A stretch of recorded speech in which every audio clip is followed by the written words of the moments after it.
48. Red corner Lalchhuanpuia Siaha. Blue corner Nehemia mal som tuanga Serchhip. Te arun omdo na ni. Semi-final. Referee official duty ten khak dona referee PC Rosang Liana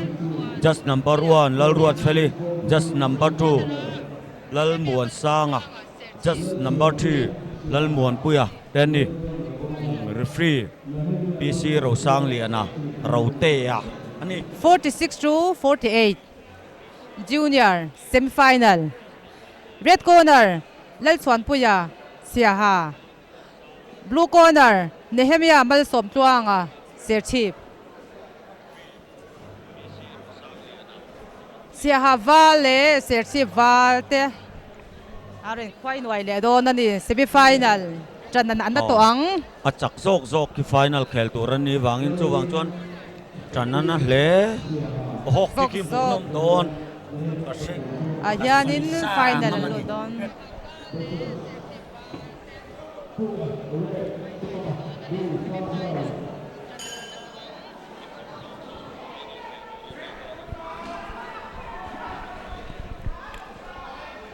Insan hle me ya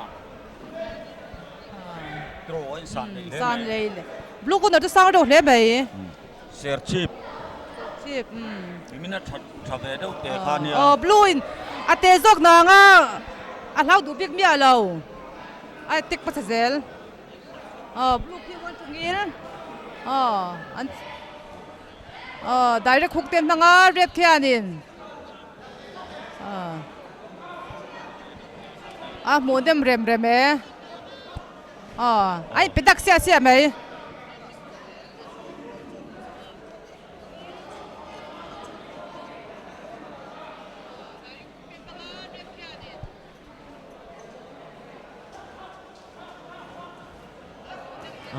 nal khop mai red an khel hu nom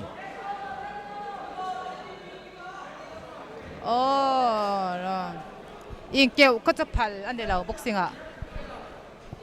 wrestling usu an 1-2 veve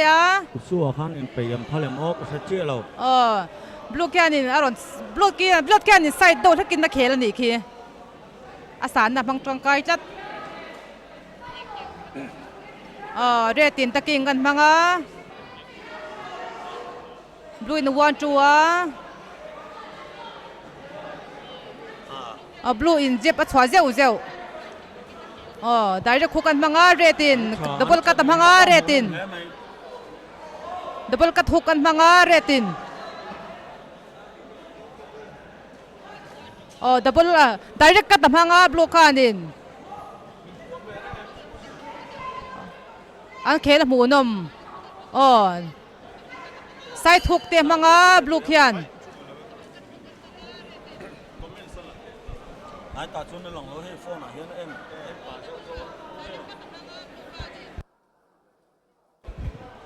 res kan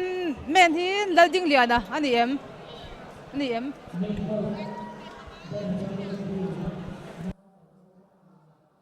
lo tunge ki hey boxer thatak ani res skin men hi blue second men po boxer thatak thin ve ani ron comeback se kan ti hle ve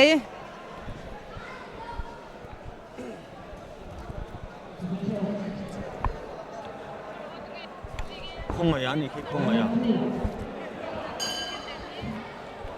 second round chon le do na phur zak to khop mai red kan ai tek basa fuen red kan nek for 1 2 3 blue na ron chang let ve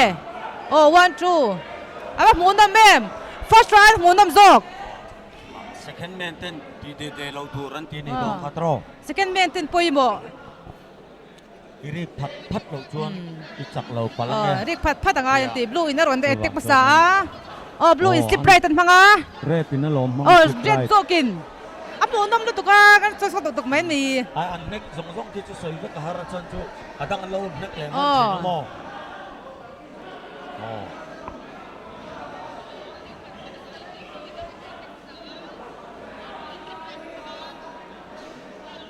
mu lom lu tu blue in one chuang an ne ka ngil ta win red in ring kila dang beta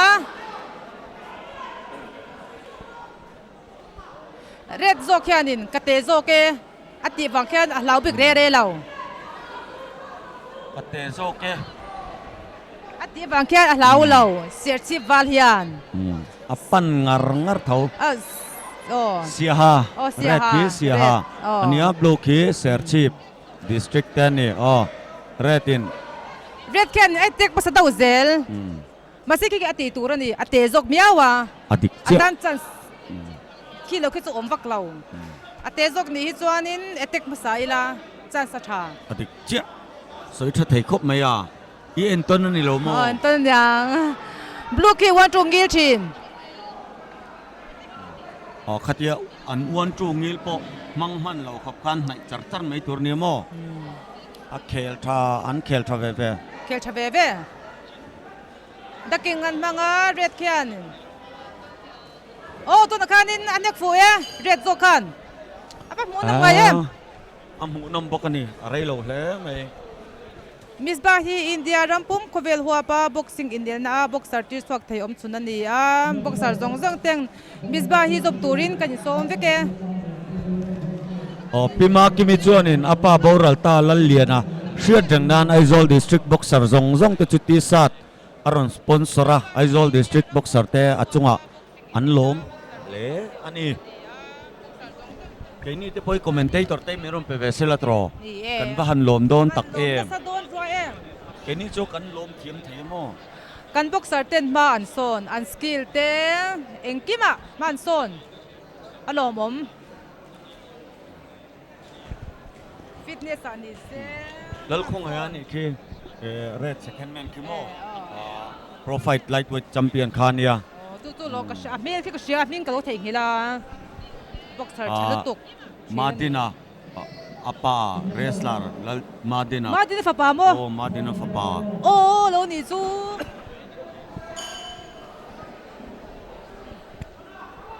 last round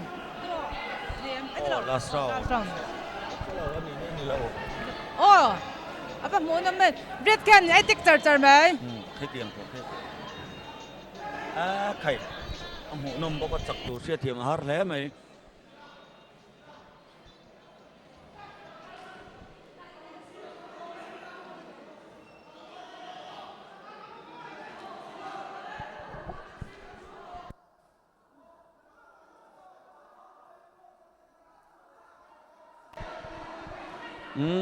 right in a phun ka fiatu na han retin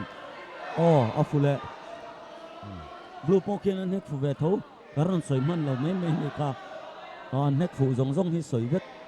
har thina min lo se thiam tham don nia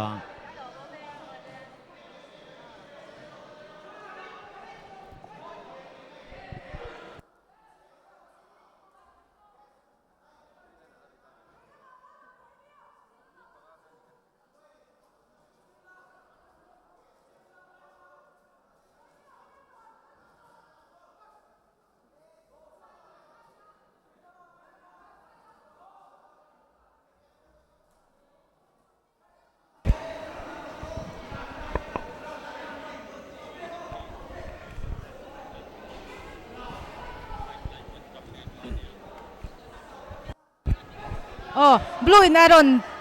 one chua red ti daron chang let vezel an duai lo ve abak mo nom em game atang afu em tu chan fans po an nei tam mo nom TV ayanin amuna na mo nom soka an next sia ari pop mai ni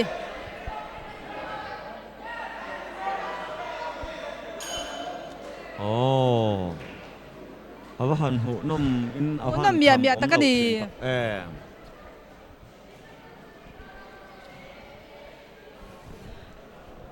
tuna kan en mek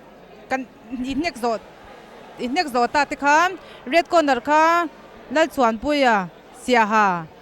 blue corner Nehemia man som tluang a Serchhip semi final tiania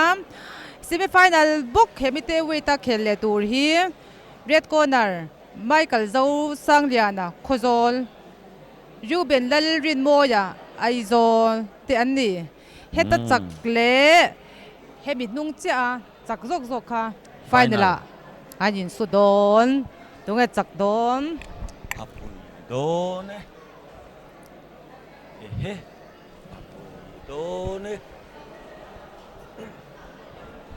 do tak chakang mo an cha don don mai sia at chak lau zok zok po an ui ase kita ma son le don lan red ta chaka red Siaha an Lalchhuanpuia final an oita 46 loot ani final alut 46 to 48 junior final loot Lalchhuanpuia Siaha